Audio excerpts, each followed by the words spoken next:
All right. This is Ace of Spades, Team TSE, State 268. We are number one. I am finally able to drop a Doomsday basics and tips video, guys. This is my first Doomsday. I want to give you a quick disclaimer. I'm giving you everything that I've amassed over the last 24 hours. Everything that I learned. I'm a very fast learner, so what I'm going to say is going to be very, very helpful, but you must understand that there are going to be some vast improvements made as time goes on, and I am taking a lot of information that I've collected from hours and hours of research, watching other videos, anything I could do to bring you guys the best information. So before I even get started, let me give a very, very special shout out to my really good friend Limbo in State 51 for really helping me out and giving me the basics to start off. I want to give a special shout out to JOP. Cafe Meister is absolutely kicking butt. The way these guys did their formation, which we will show on video, is probably the ideal way of doing things. If it's not, we're going to find out together as time goes on when we do our first battle. But for now, that's probably the best example of what I would suggest anyone do. So shout outs to them for doing such a great job. And then also the infamous Gitoris. I heard he quit the game. I don't really know if he still plays anymore. I don't know much about him and I've never met him, but I've watched a lot of his videos. I suggest everybody still support him. He's incredible. A lot of this information I got from him, but more importantly, I've enhanced a lot of it too. So this is going to be an incredible video, guys. Let's go ahead and get started. Okay, first things first, when Doomsday first starts, the R4 or the R5 needs to build an alliance center. The way that they do that is they'll hit the alliance button on the right side here, right above menu. And then you would hit the buildings tab right next to war and next to help here. And at that point, it'll pop up different alliance centers. You would then pick the first one, you would build it. It will immediately alert you with special prompts letting you know that it's been built and that you have a free teleport to do that. Any other member at that point will have free access to a free teleport to teleport near the alliance center. While on this button, if you go ahead and hit the location marker on the right side of the word Alliance Center 1 here, it'll immediately take you on the world map, show you exactly where it is, and then highlight it so that you can begin building things.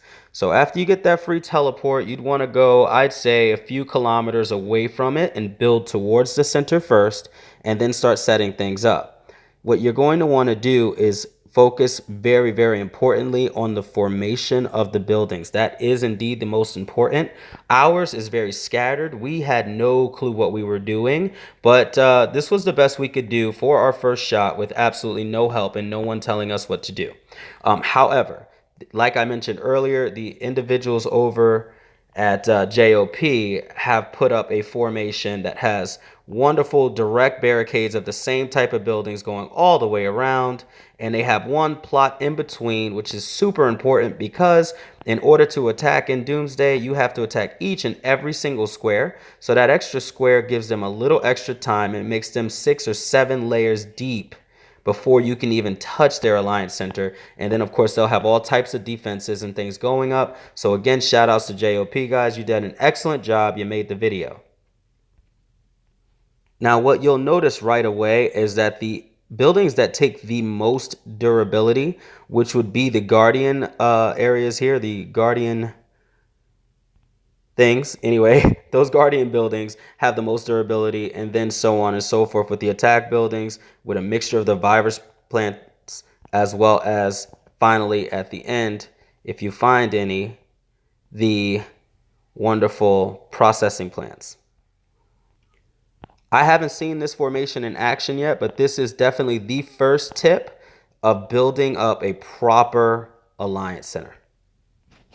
So you guys know how all these buildings got here. You're going to start off with the ability to build 4 different buildings. And while on the world map like we are, you're going to hit build at the bottom right. And you're going to hit honor. The only ones that you're going to be able to build are the ones that are completely unlocked and ready to go. If it says 3 or 4 on them and you have not built an Alliance Center 3 or 4, then you cannot plant those. The ones that are locked because you have to meet certain requirements, and the ones that say 1 of 1 are the ones I've already built. Now, we're going to just focus on processing plant as well as the virus research facility because those are the 2 most important. And as we already talked about, the assault fortress and the guardian fortress, if placed correctly, will make your alliance center have the best defense against attack. This is my processing plant right here. What you'll notice is if you view it, it will tell you what your score is, how much it processes, how much power it has, gives you the option to relocate it, and troop garrison capabilities. But level up will tell you that if you have a certain amount of composite materials, which we will go over, you can increase its level as long as you also have the RSS. And if you increase its level, it increases the processing speed and the amount you process at a time. The production tab on the right side here will show you exactly what I have producing right now. What I've done is I've taken some of the infected harvest that I've gotten from plots that I occupy, which we're going to go over all of it, and it is slowly converting it into food that is clean on the right, as well as the antivirus capsules on the left. The other building that we're going to focus on right now is also the virus processing center. Its level up will need those virus samples, I call them antivirus capsules, as well as the RSS necessary for it. And if you increase its level, you go from 500 to 600. It increases 100 infection immunity each and every time. And we're going to go over how important infection immunity is as well. Any units killed during Doomsday are healed over a long period of time, depending on how many units you had infected or wounded. And you can use the regeneration serum to speed that up. But most of the time, especially if I'm going to bed, I just let it go so it can continue. And more importantly, if you view it, it will tell you its honor amount, the power, and event score that it has. The greatest tip I can tell you about the buildings, guys, so far, just level them up to their absolute maximum. And keep in mind, the level 1 versus level 2 of the same type of building are much easier to level up. So even if you can't level up processing plant level 2 or virus level 2, you can certainly level up level 1 if you have enough vials. So just keep that in mind that you do have multiple buildings to level up. Constantly keep them at the maximum level. Next, we're going to go into the Doomsday tab. Now, we're going to start on the right side of that tab, and you'll have 4 tabs: Specialty, Honor, Territory, Season. Let's go ahead and go through them. The Specialty tab, you're going to notice you have 3 different symbols down here. The one in the middle is the one we're going to focus on because that one is for construction. The other 2 will come much later on. However, construction is what we're focusing on right now because we need to build a nice, strong base and give ourselves the ability to get as much plot occupancy as humanly possible. The one on the left is for resources, which we'll continue to do after we need more of them. And the one on the right is for combat. But inside of this, and huge tip, I highly suggest you start going towards the left. Everybody has a difference of opinion on this, but what you're trying to get to is these major dark circles in the middle. Everything else is just increasing point potential in the meantime. But in the middle here, you're going to notice on the right side, you can get a virus immunity bonus, which is strong, don't get me wrong. But on the left, you're going to see the processing queue. What I'm going to do is I'm going to show you why the processing queue is most important and understand how we can kind of hedge the lack of immunity early on by the end of this video. So make sure you watch all the way to the end because we're going to go over how the heroes need to be placed. Everything needs to get done so that you don't have to worry about immunity as much as most other people think. At the top, you'll notice I don't have any specialty points.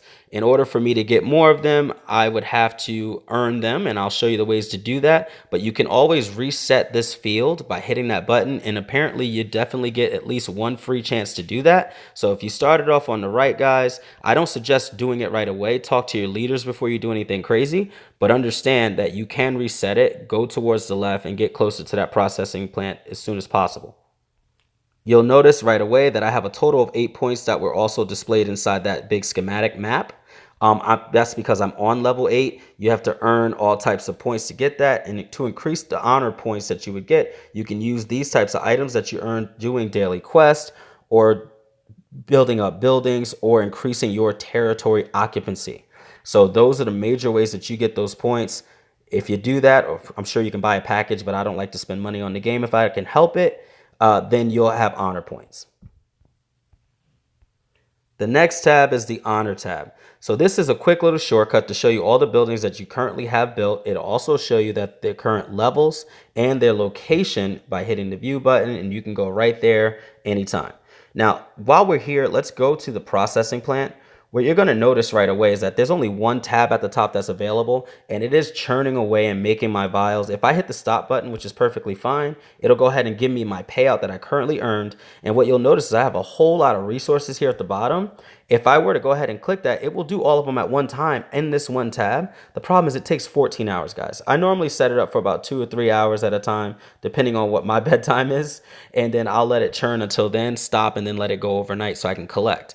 What you'll notice right away, guys, is that I have a whole lot of items that I can go ahead and refine, which I have no problem getting those processed, but I don't have enough processing tabs. So my biggest issue so far has not been the resources themselves or occupying the plots. My biggest issue is not being able to refine the resources fast enough to level up the buildings fast enough to get high ranking scores. And that's the main goal. So that's why I suggest you go to the left in the specialty, because that will open up those tabs, which will in turn help you multiply your potential.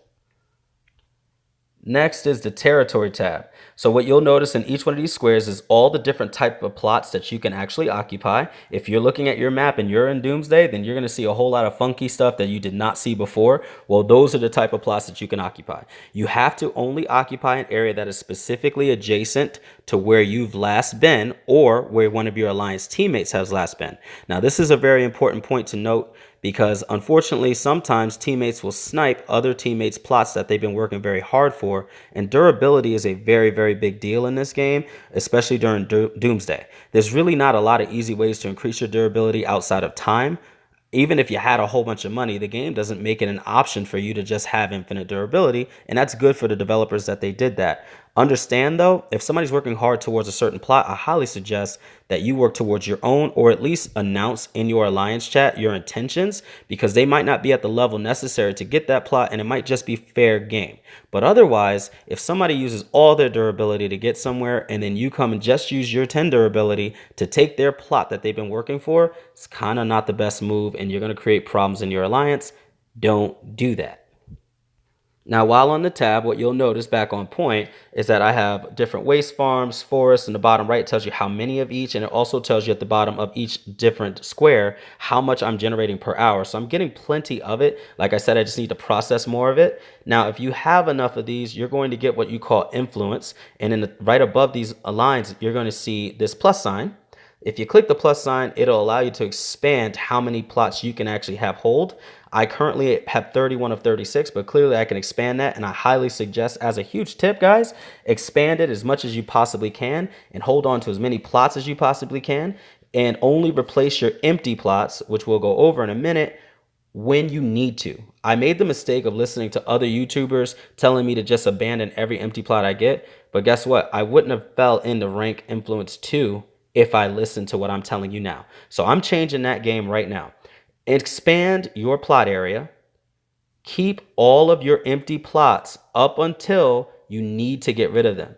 Now, if you notice you're running out to around 31 or 36 and you know you have enough durability to land some major plots and fill up 7 or 8 more slots, well, then you might want to abandon them, because it takes 20 minutes before that slot is free for you to use again.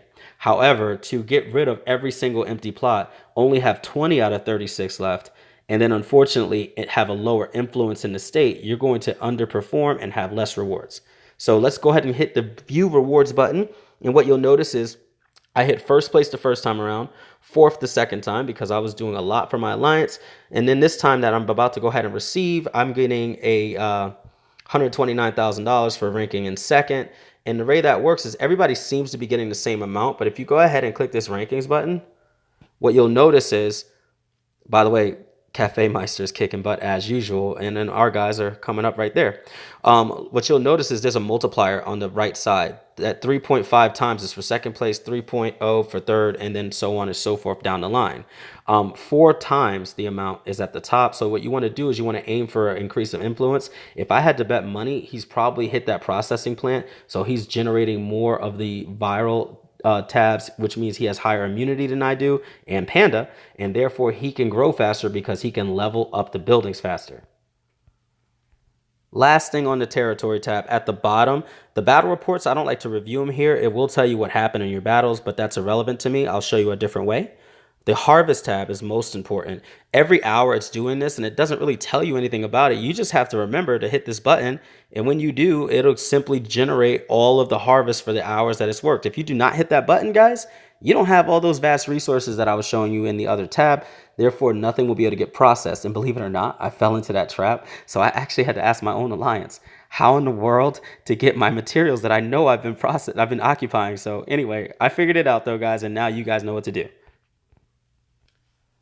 Finally, last but not least, the seasons tab, and I'm not going to spend too much time on that.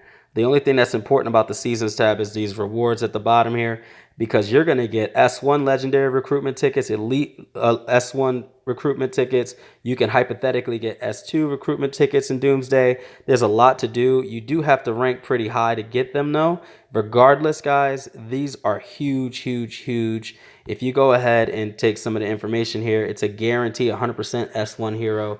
I mean, if you're not fighting for that, I don't know what you're fighting for, because that's why we play the game. Get these amazing heroes. Everything else is cool, but S1, baby. For those who don't know, though, apparently there are S2, S3, and S4 heroes. I don't have any of that, but I'm on my way, and we're going to go as a state and hopefully get those things as well. Now let's talk about occupying the territory. What you'll notice is these little highlighted squares. The turquoise looking highlights are actually my alliance members that have done things. The actual green highlights are myself. And these are super important. You have to start off from one of the buildings near your alliance center to even begin to occupy. In other words, all of these things can be occupied. Every single plot, when you click on the ground, it will say either teleport there like normal or view, but it'll also give you the option to occupy, which simply means attacking that plot with one of your units. And when you do that, you can then occupy that territory and get that. If it's an empty plot, you'll get empty plot scoring. If it's not, such as the water, if you view it, it will tell you it's going to produce 600 polluted water. It's going to tell you its guard influence amount that you get, and that's those influence rankings that we were talking about. So that's what that influence value is. It'll also tell you infection density. See, my current immunity is 801, and that means I'll suffer 0% damage from attacking this plot if I had to attack it again, and I'll also get a certain amount of honor. However, what you have to understand about this is that if you have an infection density that is higher, so if I just simply click a level 7 plot, for instance, it will tell you that I only have 801 and I will suffer 23.57% of total HP poison damage each turn. We're going to go over that in a minute, but I first want to go over the different territories. So obviously you're going to have a few different things you can get. You can get the polluted food, the polluted water, polluted oil. We're not going to go over too much. But then, of course, the oil and the component mineral areas will also give you the components that you need to upgrade the processing units. So you do need a mixture of both. I find, unlike previous videos, everything is the same now. So if I click on one of these mineral deposits, it tells you I'm going to get 600 an hour. It used to be apparently that you get more food on the same level, but level 5 waste farm also gives you 600 per hour. If that's not a change, then maybe you guys can update me in the comments. But every video I've seen, the polluted farms were giving you more, and the game developers have seemed to finally even that out. So just go for what you need, guys. If you need food, get food. If you need components, get components from the mineral deposits. Get a mixture of both. It seems to be okay. So as I stated, you can't necessarily attack anywhere you want. You have to attack either next to where you've been or next to where your alliance members are. So if you'll notice though, there are spaces that are blank. That means we abandoned those tiles. We abandoned them because the empty plots give you the least amount, whereas the wonderful forest or farm areas give you much, much more. So if I go here right now, I can go ahead and attack this area next to this, as we talked about. And that will take care of that, but I can't attack even right next to my base right above it, because unfortunately you have no adjacent territory and you cannot occupy. Side note in the middle, the adjudicator, excuse me, I almost can't even say these things. The adjudicator that has finally popped up, he looks like a beefy Wendell with a huge, huge axe or whatever. It's probably some dude from one of the horror movies. Anyway, he actually does count as Wendell potential. So don't do Wendell's during Doomsday ever again. You'll still get the same daily task challenge points for it, and on top of that, it gives you Doomsday items to help you do forward. So I think you get honor. I think you also get like the vials that you have to process. So kill educators as much as humanly possible. So once you land all those plots, and I'm probably repeating myself just a little bit, you can go to your processing plant, hit production, and we already did the stop, so you know what that does. But obviously, anything food or water is going to produce these vials, and lumber will also produce the vials on lumber on the right. Oil, though, starts producing the component materials, and so does the mineral deposits, and then the major stone deposits as well give you component materials. So you have 3 and 3, guys. Just split them up and go for the highest plots possible, and you'll do fine. For now, I'm going to keep getting my vials using my food. A couple hours, and we're good. All right, guys, so really the main point at this point is to build the most amazing formation you possibly can, occupy as many of and as high level of tiles as possible, getting enough virus vials as well as enough component materials to increase your buildings, which will increase the durability of the buildings that you've already built and strengthen your entire alliance to get you vast, crazy rewards. That in itself is Doomsday. But one of the things I said I would mention at the end of this video exactly is hero placement on the APC to maximize immunity. So I've done a lot of testing just for you guys. And this is where Gatoris really comes in, because he was hinting at something in a Doomsday basic video, guys. And he did a really good job at trying to explain it, but he didn't really get it down to where I'm at. So I want to share this with you guys so you know exactly what to do. The major trick is going for the first round kill that Gatoris was talking about. So if I go into my wonderful Doomsday quest battle, which will pop up, it will tell you my defeats, me testing things out, but it will also tell you my victories. And this is really important that you fully understand how all this happens. So if I go to, for instance, this level 7 victory here, you'll notice that once it pops up, sheesh, man, don't get a slow phone like this. I am using specifically 3 heroes, Arsenal, Reaper, and Razor. The alternative hero is Shooter-Man. I'm going to go ahead and explain why. But first things first, I want you to see that I was able to defeat this particular level 7 with only using around 28 or 29,000 units. And I'm also only using tier 7 units. And I'm also only using non-enhanced units, because the units, guys, are not what's killing these zombies. I've done several tests. What's actually doing it are the hero skills. And Gatoris was hinting on that heavily. So again, shout outs to him. But what he didn't mention was that it doesn't matter what parts you have in your APC. It doesn't matter what level units you have in your APC. None of that matters. What's actually killing these units in the earlier stages anyway, guys, this is a disclaimer. This is for plot 7 and below. I've never done anything else, so I can't go further than that. But from 7 and below, which is where everybody's stuck at right now, and those who have never done Doomsday, none of the units matter. I wouldn't suggest going in with level 1, but since I'm tier 8, tier 7 units, base units are the best way to go, and you want to use as little as humanly possible. So if you'll notice, he only had 5 or 6,000. He only had 6,000. Razor had 8 because Razor's best with vehicles, and I just feel like that's a good idea. But what's happening is, if you click on any of their skills, it will tell you what they're doing and how they do it. The main focus needs to be on the combat skills. The only ones that actually matter is if you're hitting more than one group of units. So this says 30% chance to deal 193 damage to 2 random units. The 2 unit thing is what's most important. Reaper's first skill doesn't do that, but the second skill, sentencing, will specifically give you multiple targets when it does its attack. And the same thing with Arsenal's first skill, which makes Arsenal one of the best heroes for this. It's a 50-50 chance, and every time he does ambush, he's going to hit multiple targets in his way.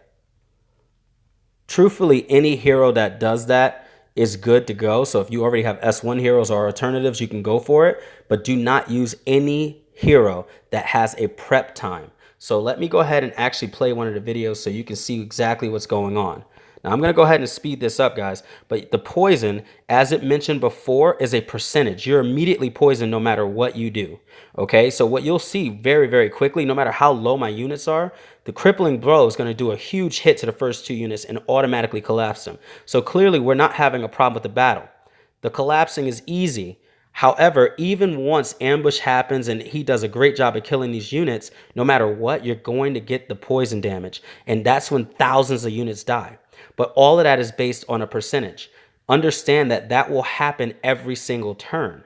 So you notice me winning on the first turn is the only reason I'm able to beat this level 7 plot. If I had a group of heroes that had either prep time or anything involved that stops them from attacking multiple units and not letting me finish in one turn, I would not be able to do that. Now, let me explain how significant that is, because you guys don't know what that means.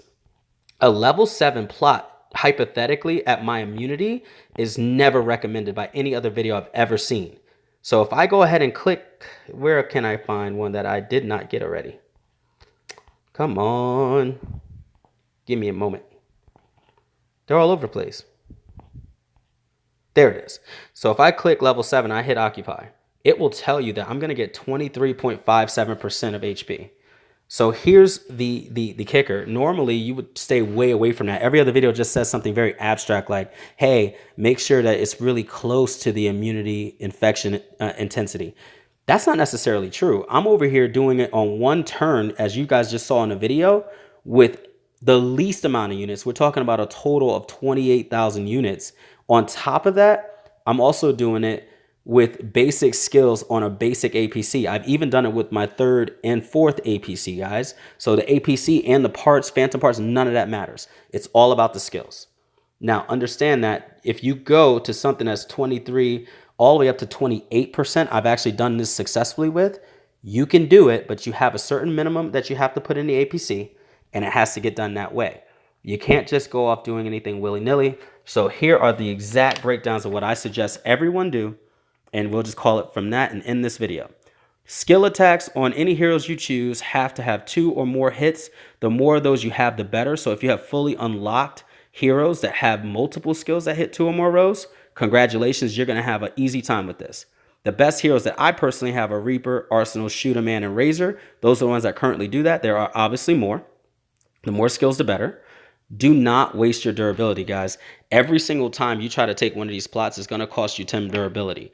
You can fluctuate how good you are at taking the plots, but you can't very easily fluctuate how many plots you're able to take. So don't go trying to hit level 8 and level 9 based on this information, because I haven't gotten that far and I can't tell you that. What I can show you is my battle report that I just did, along with many others that have given me that influence of 2 or 1, as you saw earlier, guys, in the state. So I'm doing something right, and I'm doing it with the least amount of units destroyed, or poisoned rather.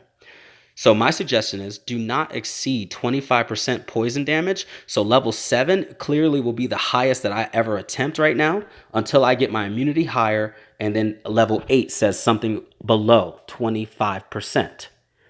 All vehicles seem to be working incredible for me, and things go a lot faster. But that's also because Razor is one of my best characters. On the other hand, shooters probably do an incredible job. But understand, fighters, I found, unless you have excellent heroes, they're not excellent at the attacking of these plots. They seem to be much better at the garrison of the plots, and we'll go over that another time when we get that far.